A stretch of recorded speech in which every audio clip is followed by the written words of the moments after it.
എൻ്റെ നിലപാടുകളിലും മാറ്റമൊന്നുമില്ല. അങ്ങനെയാണേൽ പിന്നെ മെമ്പർഷിപ്പ് എടുക്കുകയോ ചേരുകയോ ചെയ്യണമെങ്കിൽ അത് നേരത്തെ നടന്നു പോയേനെ. അതുകൊണ്ട് പത്രമാധ്യമങ്ങൾ കാണുന്നത് പോലെയും എതിർചേരിയിലെ ഉള്ളവർ വിമർശിക്കുന്നത് പോലെയും BJP-യിലേക്ക് ചേരാനോ അല്ലെങ്കിൽ അവരുടെ ഒരു ആനുകൂല്യം വാങ്ങിക്കാനോ പോയതല്ല. നേരത്തെ ഉണ്ടായിരുന്ന അദ്ദേഹം 2 വട്ടം മന്ത്രിയായിരുന്നു. ആ സമയത്ത് ഒക്കെ ബന്ധങ്ങൾ ഉണ്ടായിരുന്നു. അതിൻ്റെ അടിസ്ഥാനത്തിൽ വ്യക്തിപരമായ കാരണങ്ങൾക്ക് വേണ്ടിയിട്ടാണ് പോയത്. ആ കൂട്ടത്തിൽ പൊതുവിൽ ആരാണെങ്കിലും സംസാരിക്കുന്ന പോലെയുള്ള തെരഞ്ഞെടുപ്പിൻ്റെ കാര്യങ്ങളും രാഷ്ട്രീയവും 1-2 വാക്കുകൾ അങ്ങനെ സംസാരിച്ചു. അദ്ദേഹവും ഞാനുമായിട്ട് മറ്റ് വേറെ മറച്ചു വെക്കേണ്ട ഒരു കാര്യവും ധാരണയിൽ ഉണ്ടാക്കിയിട്ടില്ല.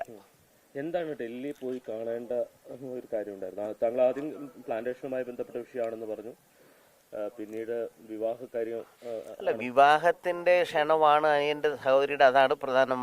അങ്ങർക്ക് കാലിൽ ഒരു ചെറിയ പ്രശ്നം പറ്റിയിട്ടുണ്ട്. അപ്പം നേരത്തെ വിളിച്ചിരുന്നു, കത്ത് കൊടുക്കാനാണ് ഉദ്ദേശിച്ചത്.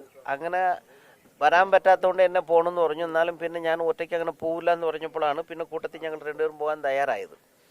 പോയ കൂട്ടത്തിൽ ഇവിടെ ഇപ്പം എല്ലാ ദിവസവും ആനയുടെയും ഒക്കെ പ്രശ്നങ്ങളുണ്ട്. അപ്പോൾ അത് യാദൃശ്ചികമായി സാധാരണ സംസാരിക്കുന്ന പോലെയുള്ള വിഷയങ്ങൾ സംസാരിച്ചു. പ്ലാന്റേഷനിലെ കാര്യങ്ങൾ, തോട്ടം തൊഴിലാളികളുടെ താമസവും സ്ഥലവും വീടും ഒക്കെ ദീർഘമായ സ്വപ്നങ്ങളാണ്.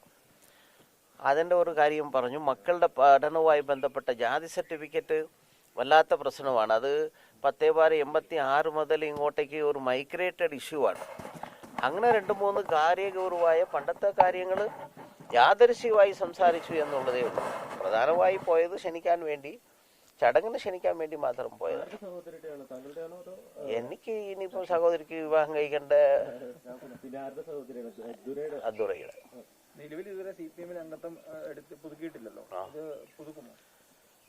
അത് നേരത്തെയും പറഞ്ഞിട്ടുള്ളതാണല്ലോ. പാർട്ടിയിൽ നേതാക്കൾ സംസാരിക്കും, ധാരണയുണ്ടാക്കും. അതിനനുസരിച്ച് അത് ഞാൻ പാർട്ടിക്കുള്ളിലുള്ള പ്രശ്നമാണ്. ഇങ്ങനെ BJP-യിലേക്ക് പോകുന്നുള്ള അഭ്യൂഹങ്ങൾ ഭയങ്കര ശക്തമായിട്ട് തന്നെ ഉണ്ട്.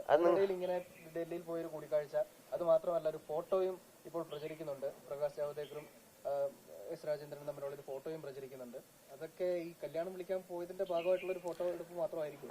എനിക്കത് മനസ്സിലാവുന്നില്ല. എന്ന് വെച്ചാൽ വേറെ സംസ്ഥാന നേതാക്കളോ BJP-യുടെ മറ്റാളുകളെയോ വിളിച്ചുകൊണ്ടല്ല പോയത്. വ്യക്തിബന്ധത്തിന്റെ ബേസിൽ പോയതാണ്. അദ്ദേഹം തെരഞ്ഞെടുപ്പ് കൂടി വരുന്ന അവസരത്തിൽ തിരക്കുകൾ അദ്ദേഹത്തിന് കൂടും. അപ്പോൾ അതിനനുസരിച്ച് ഒന്ന് കാണണം എന്ന് കരുതിയൊക്കെയാണ് പോയത്. പിന്നെ 24 ആണല്ലോ വന്നത്. എങ്ങനെ വന്നു എന്നുള്ളതാണ് എനിക്കും അറിയാൻ വരാത്തത്. അപ്പോൾ ഈ 24 നിന്നാണല്ലോ ഈ തുടക്കം.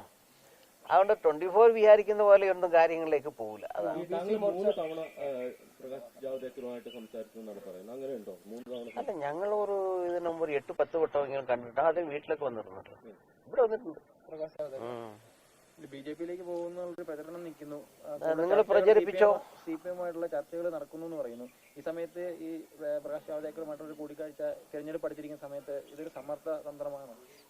അതെല്ലാം പാർട്ടിയെ സമ്മർദ്ദ തന്ത്രത്തിൽ കൊണ്ടാക്കിയിട്ട് എന്നായാൽ അതും ആ പാർട്ടി പേടിക്കുന്ന പാർട്ടിയാണ് CPM.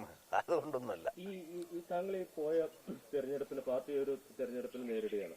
ആ ഘട്ടത്തിൽ കോൺഗ്രസിൽ നിന്ന് BJP-യിലേക്ക് ആളുകൾ പോകുന്നു എന്ന പ്രചരണം CPM തന്നെ നടത്തുന്നു. ആ സമയത്ത് താങ്കളെ പോലെ ഒരു മുതിർന്ന നേതാവ് BJP നേതാക്കളുമായി കൂടിക്കാഴ്ച നടത്തുന്നു. അത് ശരിയായിരുന്നു എന്ന് തോന്നുന്നുണ്ടോ? അതായത് അതിനകത്ത് ഒരു പെസക്ക് പറ്റിയിട്ടുണ്ടെന്നുള്ളത് വസ്തുതയാണ്. എന്താണ്, ഞാനൊരു നേതാവല്ല. ഇപ്പോൾ ആ നേതാവിൻ്റെ ഓർമ്മയിലല്ല പോയതും. വ്യക്തിപരമായ ബന്ധത്തിൻ്റെ അടിസ്ഥാനത്തിൽ വ്യക്തിപരമായ ഒരു ആവശ്യത്തിന് വേണ്ടി പോയതാണ്. പിന്നെ 24 ഇങ്ങനെ അവർക്ക് എങ്ങനെ കിട്ടിയെന്നറിയില്ല. അവരുമായിട്ട് മറച്ചു വെക്കുകയും ചെയ്തിട്ടില്ല. വേണമെങ്കിൽ അവിടെ പല ആളുകളും ബാക്ക് ഡോറിൽ കൂടി പോകുന്ന പോലെ എനിക്കും പോകായിരുന്നു. അതൊന്നും നല്ല കാര്യം. ഞാനത് കഴിഞ്ഞിട്ട് അവിടെ 24-ൻ്റെ റെപ്രസെൻറ്റേറ്റീവ് നിൽക്കാൻ പറഞ്ഞിട്ട് ഞങ്ങൾ സംസാരിച്ച് കഴിഞ്ഞിട്ട് തിരിച്ചു വന്നു. എന്നിട്ട് ഇൻ്റർവ്യൂ കൊടുത്തിട്ടാണല്ലോ വന്നത്. ഒത്തിരി നേരം ഇരുന്ന് സംസാരിക്കുകയും ചെയ്തില്ലല്ലോ. അവരുടെയും സമയം തിരക്കുണ്ട്, നമുക്കും ഒപ്പം തന്നെ വരണമെന്നുണ്ടായിരുന്നു. ചെയറാണോ മെമ്പർഷിപ്പ് എടുക്കാനോ ഒക്കെ ആണെങ്കിൽ അതല്ലല്ലോ, ഒരു തയ്യാറെടുപ്പ് വേണ്ടേ? പിന്നെ കേരളത്തിൻ്റെ ഏതെങ്കിലും നേതാക്കളില്ലാതെ അങ്ങനെ നടക്കുമോ? അങ്ങനെയൊന്നും ഒരു എന്താ പറയുക, പത്രവാർത്തകളിൽ കൂടി ഇങ്ങനെ കടന്നു പോകാം എന്നുള്ളതല്ലാതെ BJP-യിലേക്ക് പ്രവേശിക്കാനോ മെമ്പർഷിപ്പ് എടുക്കാനോ ഉദ്ദേശിച്ചിട്ടില്ല. അങ്ങനെ യാതൊരു ഉദ്ദേശവും ഇല്ല. ഈ സന്ദർശനം കഴിഞ്ഞതിന് ശേഷം ഇവിടുത്തെ CPM-ന്റെ നേതാക്കൾ ആരെങ്കിലും താങ്കളെ വിളിച്ചിരുന്നു, സംസാരിച്ചിരുന്നു. രാത്രി തന്നെ വിളിച്ചു, ഇത് എന്താണ് TV-യിൽ ഓടണമെന്ന്. ഇത് TV മുഴുവൻ ഇങ്ങനെ ഇരിക്കാനാണോ, ആണ്ടുകളോളം ഇങ്ങനെ ഇരിക്കാനാണോ ഉദ്ദേശിക്കുന്നതെന്ന്. ഞാൻ പറഞ്ഞു 24 ഉള്ളിടത്തോളം നമ്മൾ TV-യിൽ ഇരിക്കുമെന്നും പറഞ്ഞിട്ടുണ്ട്. ഈ ഗോവിന്ദൻ മാഷ് വിളിച്ചോ താങ്കളുമായിട്ട്? എന്തിനാ ഈ നേതാക്കന്മാരുടെ പേര് ചോദിക്കുന്നത്? നേതാക്കന്മാർ പറഞ്ഞു, ഞാൻ വിളിച്ച നേതാവിനോട് ഞാൻ പറഞ്ഞു, അതായത് അതിനകത്ത് ഒരു ചെറിയ വീഴ്ച എനിക്ക് പറ്റിയിട്ടുണ്ട്, അക്കാര്യം തുറന്നു പറയുന്ന ഒരു വിഷമം എനിക്കില്ല. എന്നെ വിളിച്ച നേതാവിനോട് സോറി പറയുകയും ചെയ്തിട്ടുണ്ട്.